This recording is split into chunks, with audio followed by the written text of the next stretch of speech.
Chapter 6. Healing. The formula for the cure of leprosy, as revealed in the 14th chapter of Leviticus, is most illuminating when viewed through the eyes of a mystic. This formula can be prescribed as the positive cure of any disease in man's world, be it physical, mental, financial, social, moral, anything. It matters not about the nature of the disease or its duration, for the formula can be successfully applied to any and all of them. Here is the formula as it is recorded in the book of Leviticus. Then shall the priest command to take for him that is to be cleansed 2 birds alive and clean, and the priest shall command that one of the birds be killed. As for the living bird, he shall take it, and shall dip it in the blood of the bird that was killed. And he shall sprinkle upon him that is to be cleansed from the leprosy 7 times, and shall pronounce him clean, and shall let the living bird loose into the open field. And he shall be clean. Lev 14:4-8.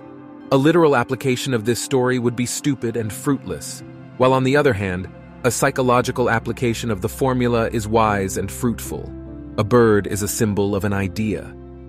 Every man who has a problem or who desires to express something other than that which he is now expressing can be said to have 2 birds.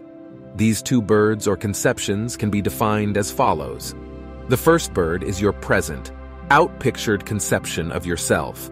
It is the description which you would give if you were asked to define yourself, your physical condition, your income, your obligations, your nationality, family, race, and so on. Your sincere answer to these questions would necessarily be based solely upon the evidence of your senses and not upon any wishful thinking. This true conception of yourself, based entirely upon the evidences of your senses, defines the first bird. The second bird is defined by the answer you wish you might give in these questions of self-definition. In short, these 2 birds can be defined as that which you are conscious of being and that which you desire to be. Another definition of the 2 birds would be the first, your present problem regardless of its nature, and the second, the solution to that problem. For example, if you were sick, good health would be the solution. If you were in debt, freedom from debt would be the solution. If you were hungry, food would be the solution. As you have noticed, the how, the manner of realizing the solution, is not considered. Only the problem and the solution are considered. Every problem reveals its own solution. For sickness, it is health. For poverty, it is riches. For weakness, it is strength. For confinement, it is freedom. These 2 states, then, your problem and its solution, are the 2 birds you bring to the priest. You are the priest who now performs the drama of the curing of the man of leprosy. You and your problem. You are the priest, and with the formula for the cure of leprosy, you now free yourself from your problem. First, take one of the birds, your problem, and kill it by extracting the blood from it. Blood is man's consciousness.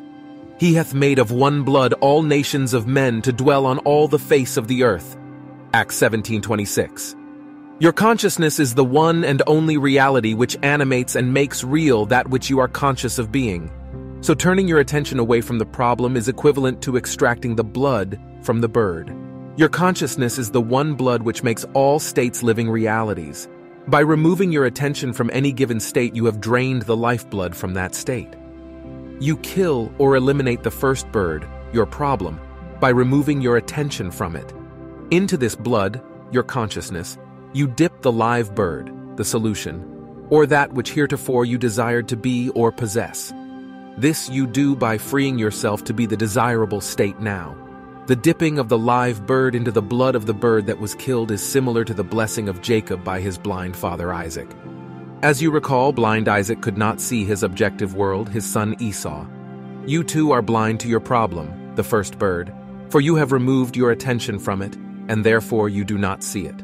Your attention, blood, is now placed upon the second bird, subjective state, and you feel and sense the reality of it. 7 times you are told to sprinkle the one to be cleansed. This means you must dwell within the new conception of yourself until you mentally enter the 7th day, the Sabbath, until the mind is stilled or fixed in the belief that you are actually expressing or possessing that which you desire to be or to possess. At the seventh sprinkle, you are instructed to loose the living bird and pronounce the man clean. As you fully impress upon yourself the fact that you are that which you desire to be, you have symbolically sprinkled yourself 7 times. Then you are as free as the bird that is loosed. And like the bird in flight, which must in a little while return to the earth, so must your subjective impressions or claim in a little while embody itself in your world. This story and all the other stories of the Bible are psychological plays dramatized within the consciousness of man. You are the high priest, you are the leper, you are the birds. Your consciousness, or I am, is the high priest. You, the man with the problem, are the leper. The problem, your present concept of yourself, is the bird that is killed. The solution of the problem, what you desire to be, is the living bird that is freed. You reenact this great drama within yourself by turning your attention away from your problem and placing it upon that which you desire to express. You impress upon yourself the fact that you are that which you desire to be until your mind is stilled in the belief that it is so. Living in this fixed attitude of mind, living in the consciousness that you are now that which you formerly desired to be, is the bird in flight, unfettered by the limitations of the past and moving toward the embodiment of your desire.